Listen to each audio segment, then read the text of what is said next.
अस्सलाम वालेकुम दोस्तों, उम्मीद करता हूँ आप लोग खैरियत से होंगे।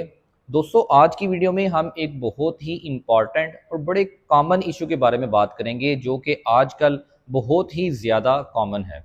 क्या आपको भी लगता है कि स्ट्रोक अचानक से हो जाता है? बल्कि दोस्तों ऐसा नहीं है। स्ट्रोक होने से पहले 30 दिन आपकी बॉडी में कुछ ना कुछ सिम्टम्स शो होना स्टार्ट हो जाते हैं, जिनकी इंफॉर्मेशन होना आप लोगों के लिए बहुत ज़रूरी है।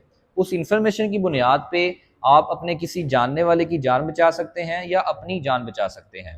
मैं डॉक्टर हाफिज हसन महमूद आप तमाम लोगों को आज की वीडियो में खुशामदीद कहता हूँ। आज की वीडियो में हम वो 10 वार्निंग साइंस देखेंगे जो कि स्ट्रोक होने से 30 दिन पहले बॉडी में शो होना स्टार्ट हो जाते हैं। तो दोस्तों, हम इन 10 वार्निंग साइंस को 3 कैटेगरीज में डिवाइड करते हैं।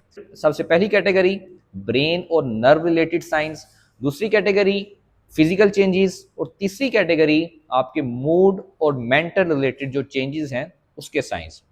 तो सबसे पहली कैटेगरी की बात की जाए कि ब्रेन और नर्व रिलेटेड चेंजेस, इसमें क्या होता है कि आपको अचानक से सीवियर किस्म की सर दर्द स्टार्ट हो जाती है जो कि आपने पहले कभी फील ना की हो और ये लगातार रहती है। तो ये शो कर सकती है कि आपको आने वाले कुछ दिनों में स्ट्रोक हो सकता है। इसी के साथ साथ आपको डिजीनेस यानी चक्करों का आना, बहुत ज़्यादा आपको चक्कर आना स्टार्ट हो जाते हैं। आप चलते हैं तो आपका बैलेंस आउट हो जाता है, आपसे चला नहीं जाता सही तरीके से। तो ये भी शो कर सकता है कि आपको आने वाले कुछ दिनों में स्ट्रोक हो सकता है। तीसरे नंबर पे आपको फेशियल नंबनेस, चेहरे की एक साइड पे आपको सुनपन फील होता है, जो कि ये शो करता है कि आपको आने वाले कुछ दिनों में स्ट्रोक हो सकता है। आपको चीज़ें डबल नज़र आना स्टार्ट हो जाती हैं, जिसे हम कहते हैं डिप्लोपिया। ये भी उसके सिम्टम्स में शामिल है जो कि आपको 30 दिन पहले शो हो सकते हैं। आपकी अचानक मेमोरी लॉस स्टार्ट हो जाता है, आप चीज़ें भूलना स्टार्ट कर देते हैं। ये भी शो करता है कि आपको आने वाले कुछ दिनों में स्ट्रोक हो सकता है। अगर बात की जाए कि फिजिकल चेंजेस की, कि फिजिकल चेंजेस क्या आती हैं स्ट्रोक होने से 30 दिन पहले, तो दोस्तों उसमें आपको बॉडी के आधे हिस्से में, यानी आपके जिस्म के आधे हिस्से में सुनपन, वीकनेस, इसका सामना करना पड़ता है।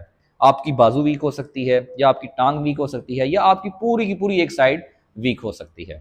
आपको स्पीच प्रॉब्लम का सामना करना पड़ सकता है। बोलते बोलते अगर आप लड़खड़ा जाते हैं तो ये भी शो करता है कि आपको आने वाले कुछ दिनों में स्ट्रोक हो सकता है। आपको पूरी बॉडी में थकन फील होती है किसी वजह के बगैर, आप ज़्यादा काम भी नहीं करते लेकिन आपकी बॉडी थकी थकी सी रहती है। तो ये भी शो करता है कि आपको आने वाले कुछ दिनों में स्ट्रोक हो सकता है। इसी तरह आपका जो चलना है, यानी जो आपकी गेट है, वो भी इम्बैलेंस हो जाती है, आपसे सही तरीके से चला नहीं जाता, बल्कि आप अपने कदमों को घसीट घसीट के चलते हैं। तो ये भी शो करता है कि आपको आने वाले कुछ दिनों में स्ट्रोक हो सकता है। अगर बात की जाए कि मूड और मेंटल रिलेटेड क्या क्या चेंजेस आती हैं, तो उसमें दोस्तों आप लोगों को बगैर किसी वजह के चिड़चिड़ापन या आपको गुस्सा चढ़ा रहता है, तो ये भी शो करता है कि आपको आने वाले कुछ दिनों में स्ट्रोक हो सकता है। और इसी तरह अगर आप एंग्जाइटी और स्ट्रेस में रहते हैं कंटिन्यूसली, तो ये भी आपको स्ट्रोक की तरफ लेके जा सकता है। तो दोस्तों, इसके लिए जब आपको ये वार्निंग साइन नज़र आए तो आपने फौरी तौर पे अपने किसी भी मेडिकल प्रोफेशनल से रब्ता करना है और अपनी कंडीशन को डिस्कस करना है। तो इसके साथ साथ आपने कोशिश करनी है कि अपने कुछ ब्लड टेस्ट वो मेंटेन रखें, बल्कि ब्लड टेस्ट आप करवाते रहें। तकरीबन हर 3 से 6 माह के बाद आप लाजमी तौर पे अपने कुछ नॉर्मल ब्लड टेस्ट हैं वो लाजमी करवाएं, ताकि आपको आइडिया हो कि आपके जो कोलेस्ट्रॉल लेवल है वो नॉर्मल रहे, आपका जो ट्राइग्लिसराइड लेवल है वो नॉर्मल रहे, आपका जो बीपी लेवल है वो नॉर्मल रहे, आपकी जो डायबिटीज़ है या आपका जो शुगर लेवल है वो नॉर्मल रहे। तो इसके लिए आपने फौरी तौर पे अपने डॉक्टर से कंसल्ट करना है जब भी आपको इस तरह के कुछ साइंस शो हों। अब ऐसा नहीं है कि ये सारे के सारे साइंस आपको एकदम इकट्ठे फील हो सकते हैं, बल्कि इनमें से कुछ साइंस आपको शो हो सकते हैं और कुछ साइंस आहिस्ता आहिस्ता से शो होना स्टार्ट होते हैं। तो जब भी आपको इनमें से 3 से 5 साइंस आपको पॉजिटिव आ रहे हैं, तो आपने कोशिश करनी है कि अपने मेडिकल प्रोफेशनल से रब्ता करें, ताकि वो आपकी एक दफ़ा प्रॉपरली कंप्लीट असेसमेंट करें, ताकि आप एक बहुत बड़ी बीमारी से बच जाएं। इसका इलाज सिर्फ और सिर्फ टाइमली इस डिजीज़ को डायग्नोज करना है और टाइमली इसको ट्रीट करना है। अगर इसको टाइमली ट्रीट कर लिया जाए और इसको डायग्नोज कर लिया जाए तो पेशेंट बहुत बड़ी माजूरी से बच जाता है। तो दोस्तों, इसके लिए 4 मैं आपको भी साइंस बताऊंगा जो बहुत लाजमी है। जैसे ही आपको ये चीज़ें शो हो तो आप फौरी तौर पे अपने डॉक्टर से कंसल्ट करें। उससे हम कहते हैं फास्ट। एफ से मुराद है फेशियल नमनेस, यानी आपको फेस के आधे हिस्से में नमनेस आ रही है।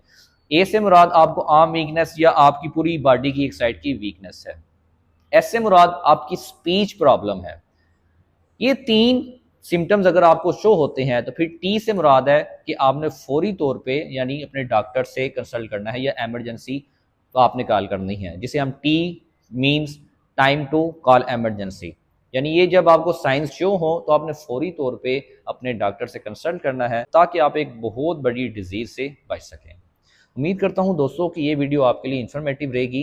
ये इन्फॉर्मेशन तमाम लोगों के लिए जानना बहुत ज़रूरी थी ताकि इस बीमारी से आप अपने आप को भी बचा सकें और आप अपने प्यारों को भी इस बीमारी से बचा सकें। उम्मीद करता हूँ कि ये वीडियो आपके लिए फ़ायदेमंद साबित होगी। दोस्तों इसी तरह का हेल्थ रिलेटेड मैं कंटेंट बनाता रहता हूँ। अगर आप चाहते हैं इसी तरह का हेल्थ रिलेटेड कंटेंट आप तक पहुँचता रहे तो इसके लिए आप मेरे चैनल को सब्सक्राइब कर दें।